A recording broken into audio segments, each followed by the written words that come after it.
అందరికీ నమస్కారం. పడిపోయిన జగన్ 12 మంది టాప్ నేతలు జంప్. ఈ విషయాన్ని తెలుసుకుంటూ వీడియో మీరు కంప్లీట్‌గా చూడండి. అప్పుడే మీకు కంప్లీట్ ఇన్ఫర్మేషన్ ఏంటో అర్థమవుతుంది. అదేవిధంగా చాలా మంది వీడియో చూస్తున్నారు గానీ సబ్స్క్రైబ్ చేసుకోవడం మాత్రం మర్చిపోతున్నారు. దయచేసి సబ్స్క్రైబ్ చేసుకోండి. సబ్స్క్రైబ్ చేసుకోవడం వల్ల నేను చేసే ప్రతి ఒక్క అప్డేట్ మీరు ముందుగానే పొందగలుగుతారు. అదేవిధంగా చాలా మంది లైక్ చేయడం మర్చిపోతున్నారు. దయచేసి లైక్ చేయండి. లైక్ చేయడం వల్ల ఈ ఇన్ఫర్మేషన్ మనం చాలా మందికి రీచ్ చేసిన వాళ్ళం అవుతాం. ఇంకా లేట్ చేయకుండా వీడియోలోకి వెళ్ళిపోదాం. ఫ్రెండ్స్, వైసీపీకి భారీ షాక్ తగిలింది. తూర్పుగోదావరి జిల్లా నిడదవోలులో 11 మంది కౌన్సిలర్లు వైసీపీకి రాజీనామా చేశారు. వివిధ కారణాలతో రాజీనామా చేసినట్లు రాజీనామా లేఖలో పేర్కొన్నారు. కౌన్సిల్స్‌లో వైసీపీకి 27 మంది సభ్యుల బలం ఉంది.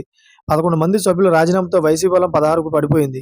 రాజీనామా చేసిన వారిలో ప్రస్తుత చైర్మన్, వైస్ చైర్మన్ ఉన్నారు. ఈ క్రమంలో మున్సిపాలిటీపై వైసీపీ పట్టు కోల్పోయింది. త్వరలో మరి కొంతమంది కౌన్సిలర్లు పార్టీ మారే అవకాశం ఉంటో తెలుస్తోంది. అలాగే పరిస్థితి కొనసాగితే నిడదవోలులో వైసీపీ ఖాళీ అవుతుందని విశ్లేషకులు అభిప్రాయపడుతున్నారు. నిడదవోలులో ప్రస్తుతం జనసేన పార్టీ చక్రం తిప్పుతోంది. రాజీనామా చేసిన వారు త్వరలో జనసేనలో చేరుతారన్న ప్రచారం జోరుగా సాగుతోంది. అయితే మాజీ సీఎం జగన్‌కు ఊహించని షాక్ ఇచ్చారు నటుడు. హిందూపురం టీడీపీ ఎమ్మెల్యే బాలకృష్ణ తన ఇలాకాలో మరో అంకారానికి తెరలేపారు. అయితే ప్రభుత్వం మారాక చైర్పర్సన్ ఇంద్రజతో సహా 14 మంది వైసీపీ కౌన్సిలర్లు టీడీపీకి జంప్ అయ్యారు. ఉన్న టీడీపీ కౌన్సిలర్లతో సహా ప్రస్తుతం 22 మంది కౌన్సిలర్లు టీడీపీ ఖాతాలో పడ్డాయి. అయితే 22 మంది కౌన్సిలర్లను ప్రత్యేక బస్సులో హైదరాబాద్‌కు నందమూరి బాలకృష్ణ తరలించారు.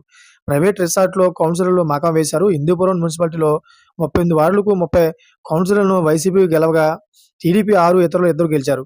చూసారా ఫ్రెండ్స్, ఇటువంటి లేటెస్ట్ అప్డేట్స్ కోసం ఛానెల్ సబ్స్క్రైబ్ చేసుకోండి. గంట ఆన్‌లో పెట్టుకోండి. Thanks for watching friends.